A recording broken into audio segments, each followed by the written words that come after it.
안녕하세요, 여러분. 이렇게 해서 이번 박싱데이에 맨체스터 유나이티드는 팬들에게 어떤 선물도 전달하지 못했습니다. 루벤 아모림 감독과 그의 선수들은 모든 대회를 통틀어 3연패를 기록하며 최근 7경기 중 5경기를 패배로 마무리했습니다. 몰리뉴 스타디움에서 100분 동안 펼쳐진 경기 후 우리가 언급할 만한 특별한 희망적인 장면은 전혀 찾아볼 수 없었습니다. 두 골을 내주는 과정은 익숙한 실수의 반복이었고 체력과 전술적인 면에서 모두 부족함을 드러냈습니다. 맨체스터 유나이티드는 점점 더 리그 하위권으로 빠져들고 있는 모습입니다. 원정 팬들은 박싱데이에 몰리뉴에서 열린 울버햄튼과의 경기에서 0대2로 패배한 뒤 경기가 끝나는 휘슬 소리와 함께 자신들의 팀을 야유했습니다. 많은 팬들이 경기장을 빠르게 떠났고 선수들은 터널로 들어가기 전에 텅 빈 수백 개의 금색 좌석을 마주해야 했습니다. 맨체스터 유나이티드 감독은 어떤 상황에서도 결코 편안할 수 없습니다. 라고 아모림 감독은 말했습니다. 제가 여기 온 지 한 달밖에 안 됐고 4번의 훈련만 했다고 주장할 수도 있겠지만 우리는 이기지 못하고 있습니다. 이것이 현실입니다. 아모림 감독은 지난달 부임 이후 프리미어리그 7경기에서 7점을 얻었으며 이는 같은 포르투갈 출신인 비토르 페레이라보다 단 1점 많은 기록입니다.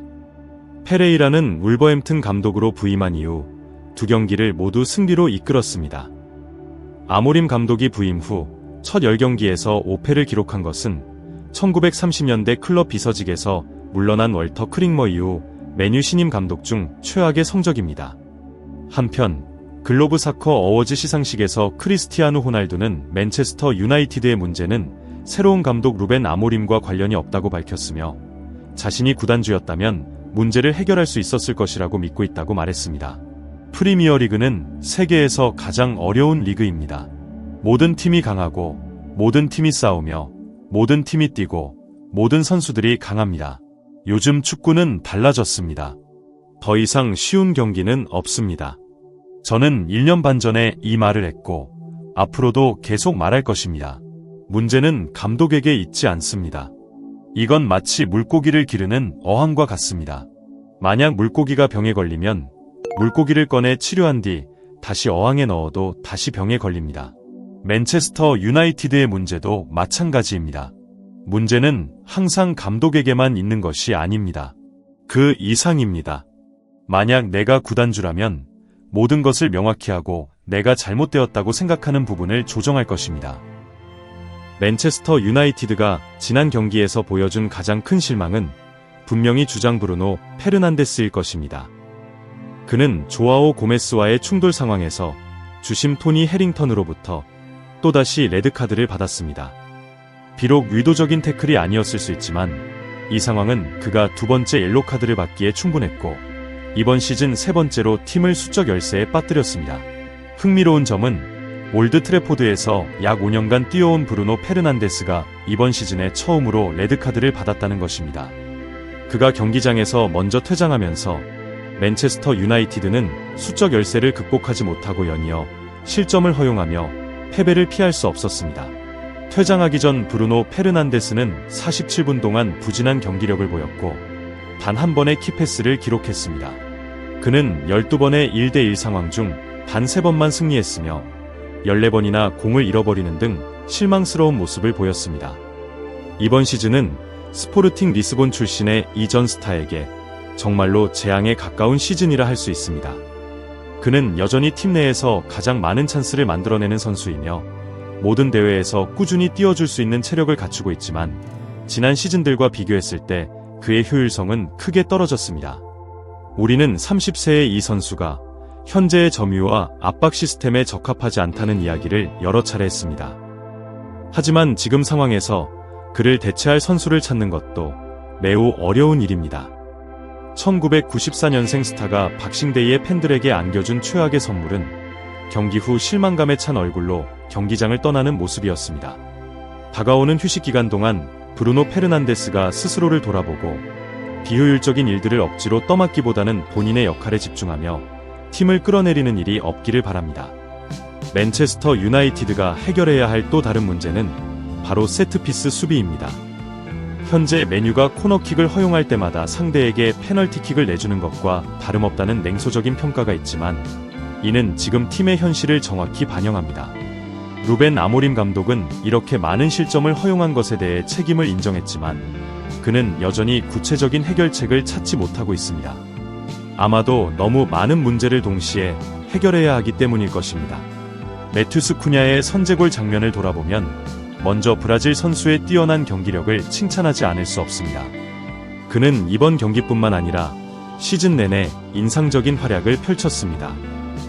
그의 강력한 곡선 슛은 손흥민이 카라바오컵 8강전에서 기록한 골과 비슷한 수준의 위협적이었습니다. 그러나 울버햄튼은 VAR 판정을 감수하면서도 득점을 성공시켰습니다. 토트넘과의 경기에서 루카스 베리크바리 알타이 바이인다르 골키퍼를 속이며 득점했던 것처럼 이번에도 울버햄튼은 메뉴의 허술한 수비를 잘 이용했습니다. 매튜스 쿠냐가 슛을 준비하는 동안 맷 도어티와 산티아고 부에노는 안드레 오나나를 압박해 그의 움직임을 방해했습니다. 반면 메뉴의 수비 핵심인 해리 맥과이어는 요르겐 스트란드 라르센에 의해 견제당해 동료를 지원하지 못했습니다. 이 모든 것이 울버햄튼이 선제골을 기록하며 빅터 페레이라 감독 체제에서 연속 두 번째 승리를 거두게 했습니다. 반면 메뉴는 또다시 세트피스 상황에서 실점했으며 이번 시즌 실점의 약 50%가 상대의 세트피스에서 나왔습니다. 이 문제가 언제 해결될지 알 수 없지만 메뉴가 지금처럼 상대의 간단한 움직임에 쉽게 당한다면 앞으로도 비슷한 실점을 반복할 것입니다. 선수들은 5m 50 지역 안에서 골키퍼를 제대로 보호하지 못했고 울버햄튼 선수들이 빠르게 쇄도하는 것을 막지 못했습니다. 안드레 오나나가 아무리 항의해도 소용없었습니다. 이러한 상황은 심판의 50대 50 판정에 의해 결정될 수도 있지만 운에 기대기 전에 메뉴가 먼저 변해야 할 것입니다. 맨체스터 유나이티드의 최근 경기력과 선수들의 퍼포먼스를 돌아보면 이 팀은 전면적인 개편이 필요하다는 생각이 들 수밖에 없습니다. 울버햄튼과의 패배는 물론이고 시즌 초반부터 이어진 부진한 경기력을 보면 메뉴의 문제는 전적으로 선수단 구성에 있다고 해도 과언이 아닙니다. 아마드 디알로는 노력과 잠재력을 보여주었지만 상대가 그에게 집중 견제를 가하기 시작하자 별다른 해결책을 제시하지 못했습니다. 주장 브루노 페르난데스는 갈수록 답답한 모습을 보이며 루벤 아모림 감독의 시스템에서 뚜렷한 효과를 내지 못하고 있습니다. 중원에서는 마누엘 우가르테만이 어느 정도 기대에 부응하고 있지만 코비 마이누, 카세미로, 크리스티안 에릭센 모두 체력과 기량 면에서 이전의 모습을 잃었습니다. 공격진은 득점력 부족에 시달리고 있고 수비진은 실수를 반복하고 있습니다. 디오고 달록과 티렐 말라시아는 왼쪽 측면에서 더 이상 기여하지 못하고 있으며 오른쪽에서는 누사이르 마즈라위가 체력 저하를 느끼고 있는 상황입니다. 앤서니는 강한 의지를 보여주지만 그것만으로는 부족합니다. 이 모든 문제를 종합하면 메뉴는 현재의 선수단을 대대적으로 정리하고 새로 시작해야 한다는 결론에 도달합니다. 물론 이런 변화는 말처럼 쉬운 일이 아닙니다. 메뉴는 첼시처럼 구단주 교체와 함께 팀을 완전히 새로 꾸리는 방식으로 빠르게 변화를 추진할 수 있는 상황이 아니기 때문입니다. 하지만 현재의 선수단으로는 기대에 부응할 수 없다는 사실을 인정하고 대대적인 정리가 필요하다는 점은 분명합니다. 특히 루벤 아모림 감독의 3-4-2-1 포메이션과 빠르고 강력한 플레이 스타일은 현재의 선수단과 어울리지 않는 듯합니다. 그는 스포르팅 리스본에서의 성공을 바탕으로 이 전술을 고수하고 있지만 메뉴 선수들은 이에 적응하지 못하고 있습니다. 특히 측면 수비진의 문제는 심각합니다. 왼쪽은 체력 문제로 부진하고 오른쪽은 디오고 달록과 티렐 말라시아가 서로 상반된 문제를 드러내며 발전 가능성이 보이지 않습니다. 여름 이적 시장에서 누사이르 마즈라위를 영입했지만 이는 기존 4명의 문제를 해결하기에는 턱없이 부족했습니다. 결국 300 전술이 효과를 발휘하려면 측면 수비진의 기여가 필수적이지만 현재 메뉴의 측면 수비진은 전술적으로 아무런 도움을 주지 못하고 있습니다. 루벤 아모림 감독이 전술적 유연성을 발휘하지 않는다면 그 역시 전임 감독들과 마찬가지로 실패의 길을 걸을 가능성이 큽니다.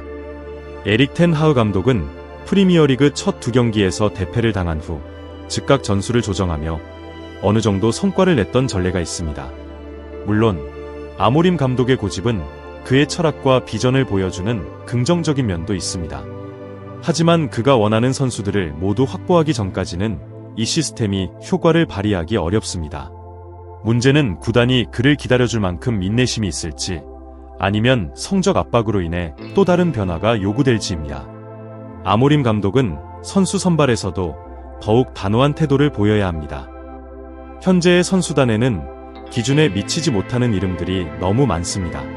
이를테면 마커스 레시포드와 같은 선수들에게 강력한 메시지를 전달하며 팀의 재건에 필요한 과감한 결단을 내려야 할 때입니다.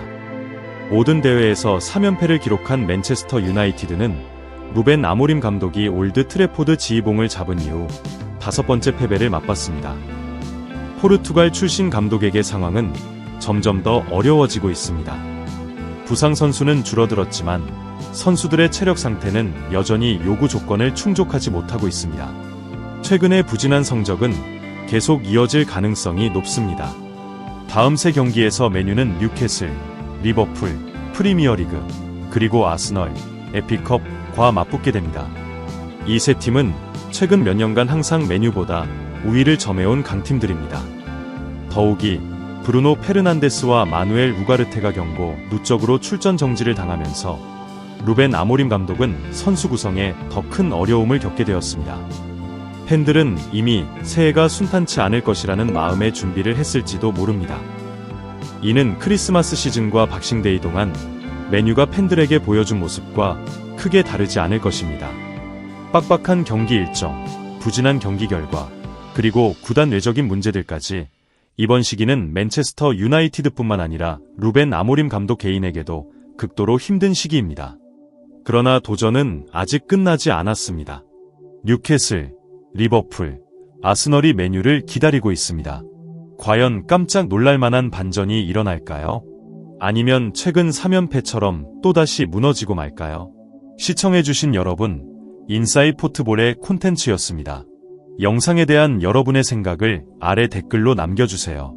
이 영상이 재미있으셨다면 좋아요, 구독, 그리고 알림 설정을 눌러주셔서 앞으로도 더 많은 흥미로운 콘텐츠를 놓치지 마세요. 시청해주셔서 감사합니다. 다음 영상에서 다시 뵙겠습니다.